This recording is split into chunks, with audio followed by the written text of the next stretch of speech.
கர்த்தரை ஸ்தோத்திரம் பண்ணுவோம். ஸ்தோத்திரம் ஸ்தோத்திரம். கர்த்தருடைய நாமம் மையப்படுவதாக. மீண்டுமாக காலை நேரத்திலே உங்களை சந்திப்பதில் நான் மகிழ்ச்சி அடைகிறேன். கர்த்தர் தாமே உங்கள் ஒவ்வொருவரையும் ஆசீர்வதிப்பாராக. இன்றைக்கி நம்ம ஆவியானவருடைய இயேசு கிறிஸ்துவனுடைய ஒவ்வொரு உடல் உறுப்புகளை குறித்து நாம் தியானித்து வருகிறோம். நேற்றைய தினத்தில் நாம் கண்களை குறித்து நாம் தியானித்தோம். எத்தனை பேருக்கு ரொம்ப ஆசீர்வாதமாக இருந்துச்சு? அல்லேலூயா. கர்த்தர் நல்லவர். சரி, இன்றைக்கி நம்ம எதை குறித்து நம்ம தியானிக்க போகிறோம்? எனக்கு எதாவது ஐடியா இருக்கா? கால்கள். சூப்பர். கைத்தட்டுங்க பார்ப்போம். உங்களுக்கு கைத்தட்டுங்க. சூப்பர். கர்த்தர் நல்லவர். இன்றைக்கி நம்ம கால்களை குறித்து தியானிக்க போகிறோம். கால்கள் ஒரு மனிதனுக்கு மிக மிக முக்கியம். இன்னும் இயேசுவானவருடைய கால்களை குறித்து சில தியானங்களை உங்களிடத்தில் சொல்லி ஒரு 10 நிமிடத்தில் என்னுடைய செய்தியை நான் முடிக்கிறேன். ஆபகூக் 3ஆம் அதிகாரம் 18வது வசனம் 19வது வசனங்களை நாம் வாசிப்போம். ஆமேன், ஆமேன், ஆமேன், ஆமேன். ஹல்லேலூயா. ஆண்டவராகிய கர்த்தர் என் பலன், அவர் என் கால்களை மான்கள் கால்கள் போலாக்கி உயரமான ஸ்தலங்களில் என்னை நடக்க பண்ணுவார். ஹல்லேலூயா. ஆண்டவராகிய கர்த்தர் தான் நம்ம என்ன? நம்முடைய பலன். நீங்கள் நம்ம வாசிக்கிறோம் ஆபகூக் 3ஆம் அதிகாரம் 18வது வசனத்தில், ஆண்டவராகிய கர்த்தர் என் பலன், அவர் என் கால்களை மான்களை கால்கள் போலாக்கி உயரமான ஸ்தலங்களில் என்னை நடக்க பண்ணுவார். தேவனுடைய சமூகத்தில் வந்து ஒரு மனிதன் இருக்கும் பொழுது கர்த்தரே அவனுக்கு பலனாக இருக்கிறார். ஆமேன். இந்த உலகத்தில் உள்ள ஜனங்கள் அநேக ஒரு காரியங்களை நம்பி இதுதான் என்னுடைய வாழ்க்கையில் பலன். ஒருவேளை அவங்க ஞானமாக இருக்கலாம், அவருடைய படிப்பாக இருக்கலாம், அவர்களுடைய பெற்றோர்கள் சேர்த்து வைத்திருக்கிற சம்பத்துகள் சொத்துக்களாக இருக்கலாம். ஆனால் இன்றைக்கி உங்களுக்கும் எனக்கும் ஆண்டவராகிய கர்த்தர் தான் நம்முடைய பலன். அவரை நாம் பலனோடு முழு மனதோடு நாம் நம்பிக்கொள்ளும் பொழுது அவர் என் கால்களை மான்களை போலாக்கி உயரமான ஸ்தலங்களில் என்னை நடக்க பண்ணுவார். இன்றைக்கி அவ்வளோ சீக்கிரத்தில் நம்ம உயரமான ஸ்தலங்களுக்கு ஏற முடியுதா? இல்லை. இன்றைக்கி அநேக ஜனங்கள் உயரங்களுக்கு ஒப்பான ஆசீர்வாதத்தை ஈஸியாக என்ன பண்ணிடுறாங்க? ஞானத்தை வைத்து சம்பாதித்து கொள்கிறாங்க. இன்றைக்கி கிறிஸ்துவ பிள்ளைகளுடைய வாழ்க்கையில் அநேக தடைகளை சத்துருவானவன் கொண்டு வருகிறான். நம்முடைய உயர்வுக்கு எத்தனையோ தடைகள் காணப்படுகிறது. ஒருவேளை நம்ம கர்த்தருக்கு சாதாரணமாக எடுத்துக்கிட்டோம்னா நம்ம கர்த்தருடைய ஆலயத்திற்கு வருவதே பார்க்கலாமே. ஒரு ஆராதனைக்கு கூட என்ன பண்ணுறான்? சத்துருவானவன் பல வழிகளில் நம்மோடு போராடி கொண்டிருக்கிற காலத்தில் நாம் இருக்கிறோம். ஆனால் தேவனுடைய சமூகத்தில் நாம் முழங்கால் படிட்டு இருக்கும் பொழுது, ஆண்டவரே நீர் தான் எனக்கு என்ன? என்னுடைய பலன், நீர் தான் என்னுடைய நம்பிக்கை என்று சொல்லும் பொழுது தேவன் உயரமான ஸ்தலங்களில் என்ன பண்ணுவார்? நம்மை நடக்க பண்ணுவார். உயரங்களுக்கு ஒப்பான ஆசீர்வாதத்தை கர்த்தர் இந்த காலையின் நேரத்தில் உங்களுடைய சிரசின் மேலே கட்ட அவிழ்க்கிறார். இந்த வசனத்தை வைத்து இந்த நாள் முழுதும் ஜெபம் பண்ணுங்க. ஆண்டவரே என்னுடைய கால்கள் மான்கள் கால் போல ஆகணும். நீங்கள் மான்களுடைய கால்களை பார்க்கும் பொழுது ரொம்ப குச்சி மாதிரி இருக்கும், நீளமாக இருக்கும். ஆனால் அது ஒரு ஜம்ப் பண்ணி போகும்போது மனுஷங்க எத்தனையோ ஸ்டெப்பு நடக்கிறது அது ஒரே வீச்சில் என்ன பண்ணும்? பறந்து போகும். அதுதான் மான்களுக்குள்ள ஸ்பெஷாலிட்டி. எந்த ஒரு மிருகம் துரத்துச்சு அப்படின்னாலும், புலி சிங்கம் என்ன துரத்துச்சுனாலும் பிரச்சனை இல்லை. மான்கள் என்ன பண்ணும்? ஒரு ஜம்ப் பண்ணி ஒரு அப்படி வில்லு மாதிரி அப்படி போய்கிட்டே இருக்கும். அல்லேலூயா. நம்மளுக்கு பின்பாக எத்தனையோ போராட்டங்கள் சத்துருக்கள் நம்மை துரத்தி கொண்டே இருக்கலாம். நம்ம இனி எப்படி ஓட போகிறோம்? அதற்கெல்லாம் தப்பி மான்கள் போல ஓடி நம்ம என்ன பண்ணுவோம் அப்படின்னா, அந்த துன்பங்கள் எல்லாம் வராத உயரத்தில் கர்த்தர் என்ன பண்ணுவார்? நம்மை கொண்டு போய் நிறுத்தி அவர்களுக்கு ஒரு டாட்டா காமிச்சு என்ன பண்ணுவார்? நடக்க பண்ணுவார். ஆமேன். இன்னைக்கு நீங்கள் உங்கள் பின்னாடி அநேக போராட்டங்கள் இருந்து கொண்டே இருக்கலாம், ஒரு துன்பங்கள் அடுக்கடுக்க அவங்க பின்னாடி வந்து கொண்டே இருக்கலாம். ஆனால் இன்னைக்கு நீங்கள் எப்படி கடக்க போகிறீங்க அப்படின்னா, நீங்கள் மான்களுடைய கால்களை போல நீங்கள் மாற்றி எல்லாவற்றுக்கும் தப்பி ஓடி ஒரு உயர்வுல கொண்டு நீங்கள் நிறுத்தி உங்களை தேவன் நிற்க வைத்து அவர்களுக்கு எல்லாம் ஒரு டாட்டா காமிக்க மாதிரி, ஏய் நீங்கள் வரவே முடியாதுன்னு சொல்லி அந்த அளவுக்கு நீங்கள் உயரத்தில் கொண்டு போய் நிறுத்துவார். ஆமேன். என் கால்களை கண்மலையின் மேலே கொண்டு நிறுத்துகிற தேவன். கண்மலையாகிய கிறிஸ்துவை நோக்கி நம்ம பார்க்கும் பொழுது எத்தனையோ துன்பங்கள் நம்ம பின்பாக அடிக்கடிக்கு வந்தாலும் எல்லாவற்றிற்கும் இந்த தப்ப பலனை கர்த்தர் தருவார். இன்னைக்கு அநேக போராட்டங்கள், அநேக கவலைகள், அநேக உலக பாரத்தில் நீங்கள் ஒரு பின்னாடி துரத்தி கொண்டே இருக்கு பிரதர். என்னைக்கு தான் இது என்னை விட்டு போகுமோ தெரியலையே, என்னைக்கு தான் ஒரு மேன்மை அடைவேன். எல்லாருடைய ஜனங்களுடைய வாழ்க்கையிலையும் ஒரு ஆசை இருக்கும், எப்படியாவது ஒரு உயர்வு வந்துடணும், எப்படியாவது ஒரு உயரமான இடத்துல நான் நிற்கணும், ஒரு வீட்டையாவது ஒரு வாங்கிடணும், ஒரு காரியமாவது நடந்துடணும், அட்லீஸ்ட் ஒரு காராவது வாங்கணும், என் பிள்ளைங்க நல்ல மதிப்பெண் எடுக்கணும், அநேகருக்கு முன்பாக நான் ஆசீர்வாதமாக இருக்கணும்னு சொல்லி நீங்க பிரயாசப்படுறீங்க, நீங்க ஜெபம் பண்றீங்க. ஆனா அது நடக்காம தடை பண்ணி கொண்டு தாண்டி போய்கொண்டே இருக்குது. ஆனா அந்த சத்துருக்களை எல்லாவற்றையும் மேற்கொள்ள கர்த்தர் உங்களுடைய கால்களை மான்களின் கால்களை போல மாற்றுவார். அன்று தேவன் அந்த நம்ம புதிய ஏற்பாட்டில் பார்க்கும் பொழுது அவர் நடந்த இடங்கள் எல்லாமே அற்புதம் தான். முதல்ல கானாவூர் கல்யாண வீட்டுக்கு போறாரு. அங்க காலை வச்ச உடனே ஆண்டவர் அங்க திராட்சரசம் குறைவுபட்டு நிற்கிறது. தேவனுடைய கால்கள் அங்க பட்ட மாத்திரத்திலே அங்க என்ன நடக்கு? அற்புதங்கள் நடக்கு. இன்னைக்கு உங்களுடைய குடும்பத்தில் ஆண்டவருடைய கால்கள் என்ன பண்ணணும்? படணும். ஆண்டவருடைய கால்கள் உங்கள் குடும்பத்தில் படும் பொழுது அற்புதங்கள் என்ன ஆகும்? குறைவுகளே இருந்தாலும் அதை நிறைவாய் மாற்றுகிற தேவன். நாமே சிலவங்க சொல்லுவாங்க, உலகத்தில் சொல்கிறேன்னா என்ன, நீங்கள் தப்பாக நினச்சிடக்கூடாது, இவன் மூஞ்சில் முழிச்சேன் என்ன ஆகலை, எனக்கு ஒன்றுமே நடக்கலை, இவன் காலை வச்சுட்டு தான் போனான், என்ன ஆகலை, எல்லாம் லாஸ் ஆகிக்கிட்டே இருக்குன்னு சொல்லலாம். ஆனால் அப்படிப்பட்ட காரியங்கள் எல்லாம் ஆண்டவர் காலை வச்சாருன்னா நம்ம குடும்பத்தில் எல்லாம் செழிப்பாய் வந்து கொண்டே இருக்கும். ஆமேன். அநேக பரிசுத்தவான்கள் தேவனுடைய ராஜ்யத்துக்கு போயிருக்கிறாங்க. சிலர் உண்மையாக பயபக்தியாக இருந்த பரிசுத்தவான்கள்லாம் சில குடும்பங்களை போய் சந்திக்கும் பொழுது, நான் ஊழியர்களை குறித்து நான் சொல்கிறேன், ரொம்ப சில குடும்பங்கள் ரொம்ப தரித்திரத்தில் இருக்கும், ரொம்ப ஒரு வருமானமே இருக்காது, ரொம்ப பாவர்ட்டியில் இருப்பாங்க. ஆனால் பரிசுத்தவான்கள் கர்த்தருக்கு பயப்படுற அந்த பிள்ளை போய் அந்த இடத்துல போய் ஜெபம் பண்ணும் பொழுது என்ன ஆகும் அப்படின்னா அந்த குடும்பம் ஆசீர்வாதத்திற்குள்ள வரும். இன்னைக்கு எங்களுடைய ஊழியத்தில் அப்படிப்பட்ட நிறைய நன்மைகளை ஆண்டவர் செய்திருக்கிறார். ஒரு பெருமைக்காகவோ பேர் பிரஸ்தாபகத்துக்காகவோ அல்ல. கடந்த நாட்களில் 2-3-4 வருடங்களுக்கு முன்பாக ஒரு குடும்பம் ரொம்ப கவலையில் இருந்தாங்க. ரொம்ப அவங்க பிஸ்னஸ்லாம் ஒன்றும் இல்லாமல் போய் ஒரு பழைய ஒரு தகர ஷெட்டு போட்டில் வீட்டில் இருந்தாங்க. ஆனால் எங்கள் அப்பா போய் எங்கள் ஊக்கமாக அங்கே ஜெபம் பண்ணாங்க, கண்ணீர் வெடித்து ஜெபம் பண்ணாங்க. ஆண்டவரே, இந்த குடும்பத்தின் பிள்ளைகளுடைய நிலைமைகள் என்ன பண்ணோம், நீர் மாற்றும். அடுத்த முறை நாங்கள் வரும்போது என்ன பண்ணணுங்க, நாங்கள் ஒரு ஆசீர்வாதத்தை பார்க்கணும்னு சொல்லி ஜெபம் பண்ணிட்டு வந்தாங்க. கடந்த ஆண்டுகள் போகும்பொழுது ஒரு நல்ல ஒரு வாடகை வீட்டுக்கு வந்தாங்க. அடுத்த வருஷம் போகும்போது அந்த வாடகை வீடே அவங்களுக்கு சொந்த வீடாக மாறிச்சு. அல்லேலூயா. இன்னைக்கு உங்களுடைய வாழ்க்கை கவலையிலையும் கண்ணீரிலையும் இருக்கலாம். ஆனால் ஒரு ஊழியருடைய கால்கள் நம்முடைய வீட்டில் நம்முடைய ஸ்தலத்தில் படும் பொழுது கர்த்தர் நம்மை ஆசீர்வதிக்கிறார். ஏன்னா நம்ம பழைய ஏற்பாட்டில் வாசிக்கிறோம், தூதர்களுக்கு ஒப்பான மகிமைகளை கர்த்தருடைய ஊழியருக்கு என்ன பண்ணியிருக்காரு, ஆண்டவர் கொடுத்திருக்கிறார். நம்மை தேவன் ஆசீர்வதிக்க நமக்கு இடத்துல கொடுக்கப்பட்ட ஊழியர்கள் ரொம்ப முக்கியம். ஆண்டவரை அன்று அந்த புதிய ஏற்பாட்டு ஜனங்கள் கனப்படுத்தின போது அவர் இடந்த எல்லா இடமும் பரிசுத்தமாக்கப்பட்டது. ஆமேன். இன்னைக்கு உங்கள் வீடு ஒரு பரிசுத்த குலைச்சலாக இருக்கா, ஒரு பாவத்தில் இருக்க, ஆண்டவரே வாரும், ஆண்டவரே என் குடும்பத்தில் நீங்கள் என்ன பண்ணுங்க, நீங்கள் தங்குங்கன்னு சொல்லி ஆண்டவர் இடத்துல நீங்கள் முறையிடும் பொழுது உங்களுடைய நிலைமைகள் எல்லாவற்றையும் தேவன் மாற்றுவார். பழைய ஏற்பாட்டில் இஸ்ரவேல் ஜனங்கள் இந்த செங்கடலை கடக்கிறதுக்கு தேவன் செங்கடலை என்ன பண்ணாரு, பிரிச்சார். எலியா எலிசா போன்ற தீர்க்கதரிசிகள் யோர்தான் நதியை கடக்கிறதுக்கு ஆண்டவர் என்ன பண்ணாரு, அந்த நதியை என்ன பண்ணாரு, பிரிச்சாரு. ஆனால் புதிய ஏற்பாட்டில் நம்ம பார்க்கும் பொழுது ஆண்டவர் எங்கேயும் பிரிச்சாரா, பிரிக்கவே இல்லை. நம்ம பார்க்குறோம், எடுத்துக்கொள்ளலாமா, மார்க்கு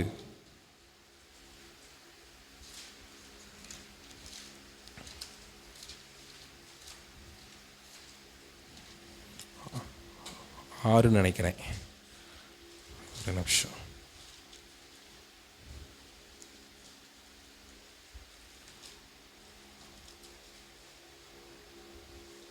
மார்க்கு 6ஆம் அதிகாரம்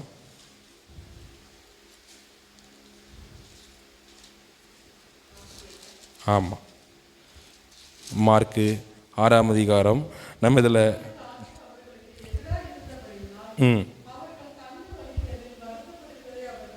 ஆமேன் ஆமேன் ஆமேன் ஹல்லேலூயா. இங்கே பார்க்கும் பொழுது இந்த புதிய ஏற்பாட்டில் ஆண்டவர் என்ன பண்ணல, கடலை 2ஆலாம் பிளக்கலை, கடலையே தரையாக மாற்றிட்டார். ஆமேன். ஆண்டவருடைய ஆசீர்வாதத்தில் பார்த்தீங்கன்னா ஒவ்வொரு ஆசீர்வாதங்களும் யூனிக்காக இருக்கும், மாறிக்கிட்டே இருக்கும். ஒன்றை பண்ணது மாதிரியே இன்னொன்று என்ன பண்ண மாட்டார். ஆண்டவருடைய ஸ்பெஷாலிட்டி அதுதான். பழைய ஏற்பாட்டு காலத்தில் செங்கடலை பிளந்தார். புதிய ஏற்பாட்டு காலத்தில் இயேசு கிறிஸ்து என்ன பண்ணார்? கடலின் மீதே நடந்து சென்றார். ஆமேன். இன்னைக்கு நீங்கள் சொல்லலாம், ஆண்டவரே இந்த பிரச்சனை எப்படியாவது என்ன பண்ணிடுங்க, எனக்கு பிளந்து வழியை விட்டுருங்க ஆண்டவரே, இதில் எனக்கு ஒரு பாதையை தந்துருங்க ஆண்டவரேன்னு ஜெபம் பண்ணலாம். ஆனால் ஆண்டவர் சொல்கிறார், மகனே நான் செங்கடலை பிளக்க போகிறதும் இல்லை, உனக்கு பாதையை உண்டாக்க போகிறதும் இல்லை, அந்த பிரச்சனையவே என்ன பண்ண போகிறேன், உனக்கு பாதையாக மாற்ற போகிறேன். நீ கடந்து செல்ல, அதை மேற்கொள்ள என்னுடைய அபிஷேகத்தை என்ன பண்ண போகிறாரு கர்த்தர் இந்த நாளில் உங்களுக்கு தரப்போகிறார். ஆண்டவர்கிட்ட ஜெபம் பண்ணுங்க, ஆண்டவர் அன்று நீர் நடந்தது போல நானும் நடக்கணும். கடல் என்பது உலகத்தினுடைய கவலைகள், அழுத்தத்தை குறிக்கிறது. நீங்கள் பேதுரு அதில் பார்க்கும் பொழுது, ஆண்டவரே நானும் நடக்க முடியுமா வா அப்படிங்கிறாரு. அவர் நடந்து போகும் பொழுது என்ன ஆகுது? அவிசுவாசத்தின் மூலமாக அந்த கடல் மூலமாக உள்வாங்கப்பட ஆண்டவர் என்ன பண்ண, உடனே கையை பிடிச்சு தூக்கி, ஏன் இப்படி பண்ணுற, நான் தான் உன் கூட இருக்கணும், ஏன் அவிசுவாசியாக இருக்கிறாய், விசுவாசியாக இரு அப்படின்னு சொல்கிறேன். இன்றைக்கி நம்ம அநேக நேரத்தில் இந்த விசுவாச வாழ்க்கையில் கடலின் மேலே நடக்கிற அனுபவம் வேணும் ஆண்டவர்னு சொல்லி நடக்கும் பொழுது அவிசுவாசத்தின் கிரியைகள் நம்மை மேற்கொள்ள முற்படுகலாம். ஆனால் ஆண்டவர் நம்மோடு இருக்கும் பொழுது ஒரு நாள் நம்மை கைவிடவே மாட்டார். கடலை மீது நம்மை நடக்க செய்வார். ஆமேன். இன்றைக்கி உங்களுக்கு கடலை பிளக்க போகிறதும் இல்லை, வழிவிட போகிறதும் இல்லை, அந்த கடலையே கர்த்தர் உங்களுக்கு பாதையாக மாற்றுவார். நீங்கள் போகிற பிரச்சனைகள் பாதைகளே உங்களுக்கு பாதைகளாக மாறும். உங்களை கொண்டு கரை செய்யப்பார். ரொம்ப சேஃப்டியாக அவரோடு வைத்து உங்களை கரையில் கொண்டு சேர்க்க அவர் உண்மையுள்ளவர். நடந்த ஒரு உண்மை சம்பவத்தை மாத்திரம் நான் சொல்லி இந்த காலை தியானத்தை நான் ஜெபம் பண்ணி நான் முடிக்கிறேன்.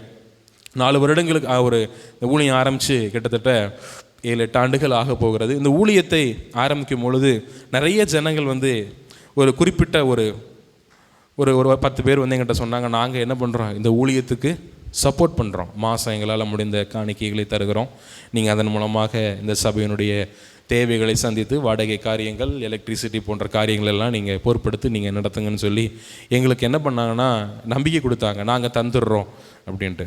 அப்புறம் கொஞ்ச நாளில் ஒரு வருஷத்தில், கிட்டத்தட்ட ஒரு வருஷம் கூட சொல்ல முடியாது, ஒரு 4-5 மாதத்துல அவர்கள் என்ன பண்ணிட்டாங்க, கால்களை வாரி விட்டாங்க. எங்களுக்கு தர்றேன்னு சொன்ன பொறுத்தனையே அவங்க என்ன பண்ணலை, தரலை. எங்களுக்கு ரொம்ப ஒரு கவலை, வீட்டில் ரொம்ப கவலை, பிரச்சனை. இந்த ஊழியத்தை இதுக்கப்புறம் நம்மளால் செய்ய முடியுமா, செய்ய முடியாதா, இல்லை க்ளோஸ் பண்ணிவிட்டு போயிடலாமா? அவங்கள்ட்ட போய் கேட்டோம்னா, முடிஞ்சால் நடத்துங்க, இல்லாட்டி என்ன பண்ணிடுங்க, க்ளோஸ் பண்ணிவிட்டு வேலைக்கு போயிருங்க அப்படிங்கிறாங்க. எங்கள் அப்பாவுக்கு ஒரே கவலை, கர்த்தரை நம்பி வந்துட்டோம், நிறைய பேர் சிரிக்க என்ன பண்ணுறாங்க, ரெடியாக இருக்காங்க. அதில் நிறைய ப்ராஃபட் வேறு, தீர்க்கதரிசனம் வேறு சொன்னாங்க எங்களுக்கு விரோதமாக. எப்படின்னா, கொஞ்ச நாள் தான் என்ன பண்ணுவாங்க, நடத்துவாங்க, அப்புறம் 3 மாதத்தில் அவங்களால வாடகை கொடுக்க முடியாது, அவங்க ஊழியத்தை விட்டே ஓடி விடுவார்கள் அப்படின்னு சொல்லி நிறைய தீர்க்க தரிசனங்கள் நிறைய பேர் சொன்னாங்க. ஆனாலும் நாங்கள் இதெல்லாம் எதுவுமே கண்டுக்கலை. ஒரு நாள் வந்தது, எங்கள் அப்பா முடிவு எடுத்தாங்க, தம்பி இனி இந்த ஊழியம் நமக்கு வேண்டாம், நம்ம விட்டுருவோம், நமக்கு என்ன திராணியோ என்ன பண்ணிக்கலாம், ஒரு 5000 ஒரு 2000 3000 ஏதோ ஒரு ரூமை பிடிச்சி என்ன பண்ணிடலாம், நம்ம ஊழியங்களை நம்ம அப்படி பிடிச்சி நடத்திக்கலாம், இவ்வளோ பெரிய இடம் நம்மளால் என்ன பண்ண முடியாது, கொடுக்க வருமானம் இல்லை, வாடகையும் இல்லைன்னு சொல்லி முடிவெடுத்தோம் எங்கள் வீட்டில். சரி, இந்த ஆராதனை தான் இங்கே கடைசியான ஆராதனைன்னு சொல்லி முடிவெடுத்து நாங்கள் அழுது கொண்டே நாங்கள் வீட்டுக்கு போனோம். அப்போது அதில் பொறுப்பாக இருந்த ஒருத்தர் சொன்னார், அவர் சொல்கிறாரு, பிரதர் நான் அவங்கள்ட்ட கூட்டு போவேன், நீங்கள் என்ன பண்ணணும், அவங்கள வரிசையாக என்ன பண்ணுவேன், நிற்க வைப்பேன், நீங்களும் உங்கள் மனைவியும் என்ன பண்ணிடணும், காலில் என்ன பண்ணிடணும், விழுந்துடணும். நீங்கள் காலில் விழுந்துட்டீங்க அப்படின்னா அவங்களுக்கு என்ன ஆயிரும், உங்கள் மேலே இறக்கம் வந்துடும். நீங்கள் காலை மட்டும் விழுந்துட்டு எந்திக்க கூடாதான், சொல்லும் போது தான் எந்திக்கணுமா. நான் சொல்கிற வரைக்கும் என்ன பண்ணக்கூடாது, யாருடைய காலையும் விட்டு நீங்கள் எந்திக்கக்கூடாது. அப்படி பண்ணுங்கள், உங்களுக்கு என்ன ஆயிரும், காணிக்கைக்கு தந்துடுவாங்க, உங்களுடைய சபை ஆராதனை நடத்த உங்களுக்கு ஆஃபரிங் உங்களுக்கு மாதம் அக்கௌண்ட்டில் போட்டு விட்ருவாங்க, நீங்கள் என்ன பண்ணிடலாம், நடத்திடலான்னாங்க. எங்கள் அம்மாவுக்கு வந்தது பாருங்கள் கோபம். அப்படி எந்த மனுஷனுடைய காலையும் விழுந்து என்ன பண்ண வேண்டாம், நான் ஊழியமே செய்ய வேண்டாம்னு சொல்லி அப்புறம் ரொம்ப கலக்கத்தோடு கவலையோடு நாங்கள் வந்தோம். ஆண்டவர் இப்படிலாம் மனிதர்கள் இருக்காங்களே. எங்கள் அம்மா சொன்னாங்க, அடுத்துக்கு மனுஷன் காலை பிடிச்சி தான் ஊழியம் செய்யணும் அப்படின்னா என்ன பண்ணிடலாம், வேலைக்கே போயிட்டு போயிடலாம், அப்படியா கர்த்தருடைய ஊழியத்தை செய்யணும்னு சொல்லி ரொம்ப வீட்டில் கவலை.